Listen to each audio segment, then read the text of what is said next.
why not try? Like, is it something that I can do? Can I live a healthy life, and can I give up something that I've grown up eating, which is why I became a vegetarian. The funny thing is, I'm roommates with 2 Chinese twins, and I quote, this is what they said to me my freshman year of college: "We've never met one of you before." And I said, "One of me?" And they said, "Yeah, vegetarian. We don't know what that is. Like, how do you live like that?" So I'm convinced that their father does not like me because I'm a vegetarian. He comes and he cooks this huge meal for us at the beginning of the year, and he says, "Darshana, you're not eating anything." And I said, "No, Mr. Yan, it's okay. I had the tofu and the rice. It was delicious." And he said, "What about the prawns?" And I said, "I can't. I'm a vegetarian." And he said, "It's okay. Just take one bite." And I said, "Mr. Yan, it doesn't work that way." So afterwards, I asked my friends. I was like, "Does your dad dislike me? I get a bad feeling." They're like, "Oh, no. They don't dislike you. He doesn't dislike you. He thinks you're a great influence in terms of academic sphere. He just doesn't understand your eating habits.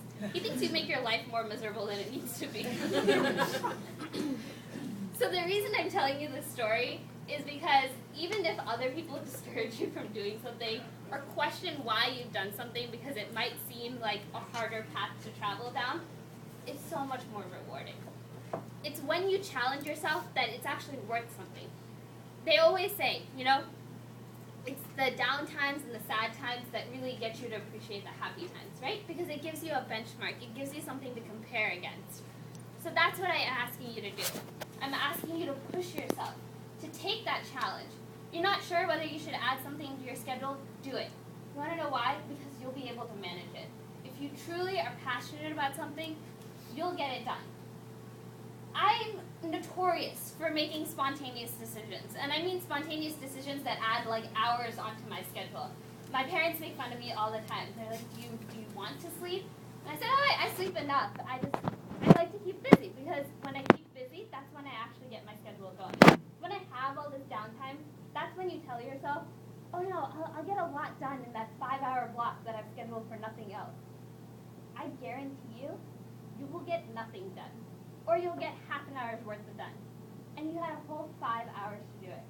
At least personally, if I kind of make my schedule busy, then I say, okay, 1 hour, I have to finish this. 2 hours, I have to finish this.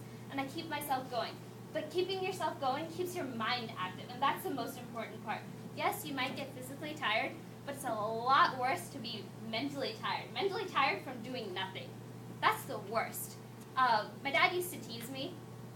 When I'd watch TV for like an hour and a half or something on a weekend, and then I'd feel tired from watching an hour and a half of TV, so I'd want to lie down for a little bit, and he was like, "So you're resting from doing nothing." And you know what? That happens. When you don't keep your mind active, you will get tired. You'll get bored. One of my recent spontaneous decisions was I took an EMT class last year, first semester of junior year. And I told myself, if I finish the LSAT and I'm happy with my score, then I'll take this class, because it's an extra 11 and a half hours of class a week. And it's one of the best decisions I ever made.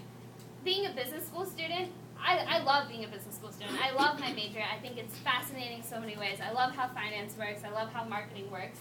But you don't get that, patient communication or anything. So I said, you know what, why not try something different? It ended up being a great experience. I was surrounded by pre-medical studies kids. All these pre-med kids who want to be doctors are doing EMT class, and they're like, "What are you doing here? You're a business student." I felt like the whole vegetarian thing all over again. But what I learned from it, I can't replace. And that's one thing that you have to remember, and that is knowledge actually is power. Nothing you ever study will go to waste. We have this tendency all the time to say, okay, I'm going to do the bare minimum, and I'm going to be fine. And I've heard lots of kids who say minimum effort for maximum output. That's the wrong attitude to have. I used to do this where I would say, okay, I'm going to study the bare minimum for this test because I know this is what's going to be tested. I don't need to read this section. And then a few years ago, I changed that attitude. And I said, you know what? Why am I here? Why am I a student? What does a student do? A student learns. And a student constantly strives to learn more and more. So I changed my study habits. That if I came to a section that I found myself saying, I don't have to study this, this is probably not going to be on the exam, I studied it anyway. because I was learning, and that's the stuff that I've retained. Though that's the information that I've retained. You know what? You tend to lose about 70% of what you learn in class because you just don't revisit it over and over again. And the way that we study is very short-term memory based. We try to store it in our short-term memory. We regurgitate on the exam. You know, we vomit up all that information. We might get an A in that exam, but ask us 2 days later, sorry, what? What was that about? I have no idea what I took an exam on. I've gone back to exams and wondered how I was so smart then because I answered stuff that I didn't know anymore. But is that actually what we want to do? We want to learn, and that knowledge will go forward with us more than we can imagine. There have been times that I've pulled from information that I've learned in class or pulled from something that somebody told me that I never thought would be useful information, but it ended up being useful. To go with my random stream of events, so I took this EMT class, right, that appears to have nothing to do with anything in my life, besides the fact that my parents are doctors. Looks like I took the easy way out, right? Don't have to be a doctor, I can be an EMT, it's okay. So I ended up doing recruiting for consulting firms, which is where I'll be interning this summer. I'm actually interning at a consulting firm in Boston. And I'm sitting at the consulting firm, and they said, tell us about a time that you had to approach a problem in a strange way. And my first instinct was to talk about the consulting group that I'm a part of at Georgetown. Because, I mean, it's very pertinent, right? Consulting group, consulting firm, it all goes together. And I said, you know what? I'm going to talk about my EMT class instead. And I talked about the very first time I had to run a mock call, where I had a patient and I had to lead the call, and I think the patient had a silent heart attack.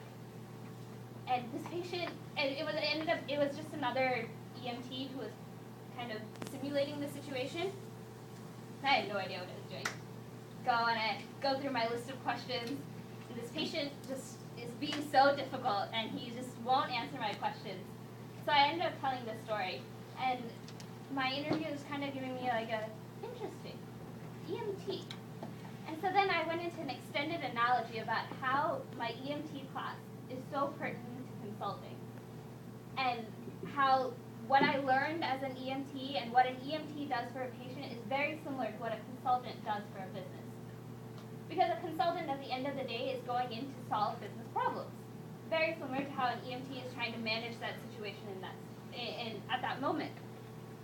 And by the end of this interview, my interviewer goes, I really want to bring in an EMT to talk to my consultants now. What are the chances? When would that information have ever appeared useful? And it did. It ended up helping me. Instead of giving a run-of-the-mill answer on how I've been on 4 different projects working for 4 different clients, I got to talk about something interesting and something that I was actually passionate about. So I hope this whole bunch of random stuff that I've told you, from how to study for an exam, to why I'm a vegetarian and why my roommate's dad might not like me because I'm a vegetarian, to why I took an EMT class, at least will serve as a little bit of an example or a little bit of inspiration for you to lead your life in a more exciting way. Take on something different. Learn something new. Always try to keep learning, because you never know when that's going to come in handy. So today is all about answering your questions. So we have an exciting lineup of speakers and presenters.